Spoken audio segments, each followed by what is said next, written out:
साथीहरु आजको यस नयाँ भिडियोमा तपाईहरुलाई स्वागत छ। आजको यस भिडियोमा म तपाईहरुलाई अनलाइन फोटोशप कसरी चलाउने भन्ने बारेमा जानकारी गराउन गइरहेको छु। फोटोशप एक यस्तो सफ्टवेयर हो जसको थ्रुबाट तपाईहरुले फोटोहरु एडिट गर्न सक्नुहुन्छ।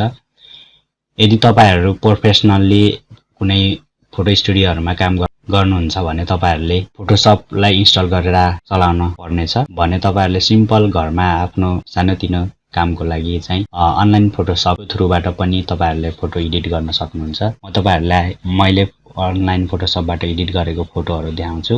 यसरी मैले चाहिँ अनलाइन फोटोशपको थ्रुबाट यसरी फोटोहरु एडिट गरेको छु र यिनीहरु कसरी गर्ने भन्ने बारेमा तपाईहरुलाई जानकारी गराउन गइरहेको छु। यसको लागि तपाईहरुले सर्वप्रथम आफ्नो ब्राउजर ओपन गर्नु होला।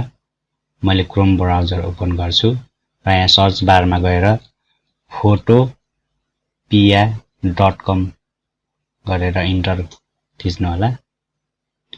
इन्टर थिचिसकेपछि यस्तो इन्टरफेस खोल्ने छ र फाइलमा गएर न्यू गर्नु होला। यहाँ तपाईहरुलाई चाहिँ प्रोजेक्टको नाम लेख्ने भनेको छ। यसमा चाहिँ मैले चाहिँ फोटोशप भनेको छु र यसको वाइड र हाइटहरु तपाईहरुले सिलेक्ट गर्न सक्नुहुन्छ। मैले यसलाई चाहिँ 1280 बाइ 720 गर्छु र क्रिएट गर्छु। क्रिएट गर्छु यस्तो वाइड स्पेस आउँछ र तपाईहरुलाई चाहिएको इमेजलाई यहाँ ओपन गर्न सक्नुहुन्छ। File open. म डेस्कटप आफ्नो डेस्कटपमा रहेको एउटा फोटोलाई यसलाई यहाँ ओपन गर्छु र सिम्पली यसलाई चाहिँ अघिको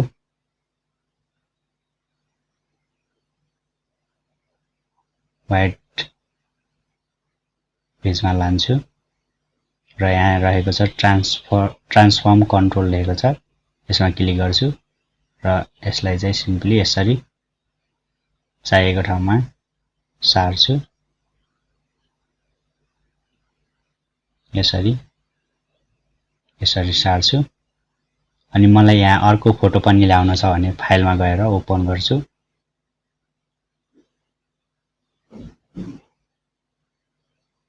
यहाँ नेपालको फ्ल्याग छ, यसलाई चाहिँ ओपन गर्छु र यसलाई पनि अघिको प्रोसेसबाट यसलाई ड्र्याग गरेर यहाँ लग्छु र यसलाई सिम्पली यहाँ यसरी राख्छु।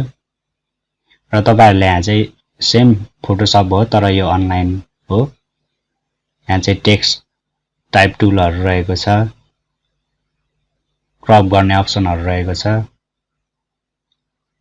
र म यहाँ टेक्स्टमा क्लिक गर्छु। यहाँ आएर यस्तो थिच्नु होला र यहाँ चाहिँ म टाइपिङ गर्छु नेपालीमा। यहाँ चाहिँ स्पेस भएको छ, यसलाई ब्याक गर्नु होला। नेपालीमा टाइपिङ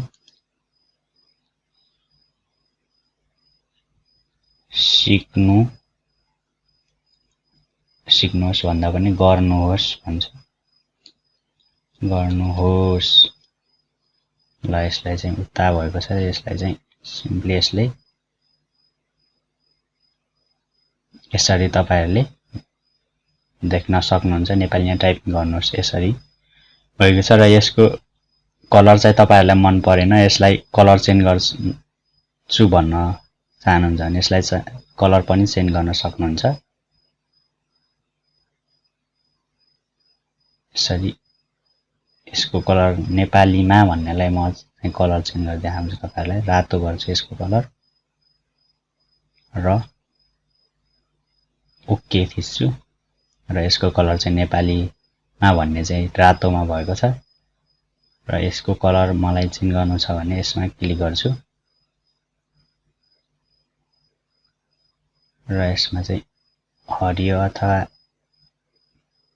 पहेँलो यस्तो जुन कलर पनि सिलेक्ट गर्न सक्नुहुन्छ र ओके गर्नुहोस्। तपाईहरुले देख्न सक्नुहुन्छ र यो इमेजलाई तपाईहरुले एक्सपोर्ट गर्न पनि सक्नुहुन्छ। एक्सपोर्ट गर्नको लागि फाइलमा जानुहोस् र एक्सपोर्ट एज गर्नुहोस्।